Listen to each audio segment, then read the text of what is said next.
देख रहा था, एक खुशखबरी भी आप लोग को देते चलूं कि अशरफ गनी जो है वो रिजाइन कर दिए हैं। अल्लाह का शुक्र है। और तालिबान जो है वो धीरे धीरे इमारत इस्लामिया को कायम करने की तरफ जो है वो अल्हम्दुलिल्लाह अल्हम्दुलिल्लाह जी।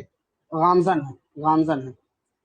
तो मुझे वो लगता है कि हाँ, हमें उनसे सबक लेना चाहिए और सीखना चाहिए कि आजादी हासिल करने के लिए किस तरह की जिद्दोजहद और कोशिश करनी चाहिए। बताया जा रहा है कि ये आवाज जो है वो दिल्ली दंगे के आरोपी आसिफ की है। और वो जो ये क्लब हाउस चल रहा था जिसमें चर्चा चल रही थी, उसका टॉपिक देखिए ऊपर क्या लिखा हुआ है। टॉपिक लिखा हुआ है, क्या देश का मुसलमान आजाद है। और उसमें वो भाई ये कह रहा है कि कैसे अफगानिस्तान के राष्ट्रपति भाग गए, ये बहुत खुशखबरी की बात है। और वहां से दूसरा भाई कहता है अल्हम्दुलिल्लाह अल्हम्दुलिल्लाह।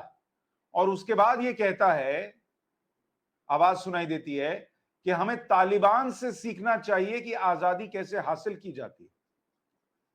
इसी तालिबान की बात कर रहा हूं मैं, जो इनके दिमाग में है। इसी तालिबानी सोच की बात कर रहा हूं जो भारत में इंटर कर चुका। और ऐसे बहुत से लोग हैं जिनको इस देश में रहते हुए भी इस देश से प्रॉब्लम है। एक बार फिर से ये ऑडियो सुनिए, फिर आगे की बात बताता हूं। सुनिए इसको जरा। मैं अभी देख रहा था, एक खुशखबरी भी आप लोग को देते चलूं कि अशरफ गनी जो है वो रिजाइन कर दिए हैं। अल्लाह का शुक्र है। और तालिबान जो है वो धीरे धीरे इमारत इस्लामिया को कायम करने की तरफ जो है वो अल्हम्दुलिल्लाह अल्हम्दुलिल्लाह जी। गामजन है, गामजन है। तो मुझे वो लगता है कि हाँ, हमें उनसे सबक लेना चाहिए और सीखना चाहिए कि आजादी हासिल करने के लिए किस तरह की जिद्दोजहद और कोशिश करनी चाहिए। ये कह रहा है कि आजादी हासिल करने के लिए कैसी जद्दोजहद करनी चाहिए, ये तालिबान से सीखना चाहिए। और यही तालिबानी सोच भारत के लिए बहुत खतरा है। वो तालिबान वहां आया है, लेकिन ऐसे तालिबान की सोच को बढ़ावा देने वाले अभी बहुत बढ़ने वाले हैं, ये याद रखिएगा। और इसीलिए मैंने कहा कि भारत में तालिबान की एंट्री हो चुकी है।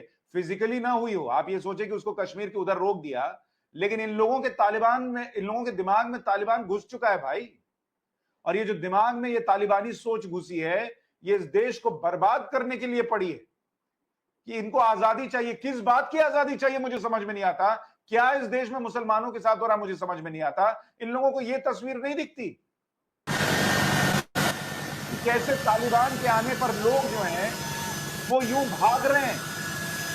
आपने जिंदगी में कभी ऐसा विजुअल देखा है कि प्लेन जा रहा हो और उसके साथ साथ लोग भाग रहे हो, उसके टायर पर चढ़े हुए हो, उसके ऊपर चढ़े हुए हो। क्या इस देश में इन लोगों की यह हालत है जो मुसलमानों को क्या आजादी नहीं मिली हुई, इस पर चर्चा करते हैं। और तालिबान से सीखने की बात, अगर तालिबान इतना अच्छा होता तो लोग टायर पर चढ़ चढ़ कर भाग रहे होते। अगर तालिबान इतना अच्छा होता तो लोगों की यह हालत होती कि प्लेन पर चढ़कर चले जाएं टायर पर लटक कर। और उसके बाद देखिए कैसे गिर रहा है वो भाई, कैसे वो प्लेन के टायर पर चढ़ा रहा और कितनी देर चढ़ा रहता तो गिर गया। उसकी तस्वीर आ रही है, जो काला सा हिस्सा दिखता है, एक आदमी गिर रहा है, दो लोग गिरे। इन लोगों को हिंदुस्तान में क्या दिक्कत है मुझे बताइए। क्या इन लोगों को यह तस्वीर नहीं दिखती कि कैसे प्लेन के ऊपर जो है वो चढ़ चढ़ के लोग जा रहे हैं। इनको इस तालिबान से मोहब्बत है और अपने देश से, हिंदुस्तान से मोहब्बत नहीं है। इनको यह तस्वीर नहीं दिखती। भारत में इनके साथ ये हालात हैं क्या, और इनको तालिबान से आजादी लेना सीखना है। ये तालिबानी सोच ऐसे लोगों के दिमाग में भरी पड़ी है और ऐसे लोग भी भरे पड़े हैं। एक बार जाके तालिबान के साथ रहकर दिखाएं। टाइम्स नाउ नव भारत पर रोज रात 9 बजे मेरा शो आता है, न्यूज की पाठशाला। आज उसमें मैंने दिखाया कि कैसे 1996 से 2001 के बीच, तब जब तालिबान राज कर रहा था, टीवी बैन, रेडियो बैन, गाना सुनना बैन, बाहर निकलना बैन लड़कियों का। कुछ करो तो हाथ काट देते थे, कुछ अपराध करते पकड़े जाओ तो पैर काट देते थे, पत्थर से मार मार कर वहां पर सजा दी जाती है, शरिया कानून लागू है। अगर लड़की नेल पॉलिश लगा ले तो उसका अंगूठा काट देते हैं। लड़की को किसी मेल डॉक्टर से दिखाना अलाउड नहीं है। और 10वीं के बाद 10 साल की उम्र से ज्यादा की लड़की को पढ़ने नहीं भेजते हैं। 10 साल से ऊपर की लड़की को पढ़ने नहीं भेजिएगा तो डॉक्टर बनेगा कौन लड़की, और पुरुष डॉक्टर से दिखाने नहीं देंगे। इन लोगों को ये सब देखने के बाद भी हिंदुस्तान में दिक्कत महसूस होती है और तालिबान अच्छा लगता है। मतलब किस तरीके के लोग हैं मैं ये नहीं समझ पाता, कैसी तालिबानी सोच है इनकी मैं ये नहीं समझ पाता हूं। इस देश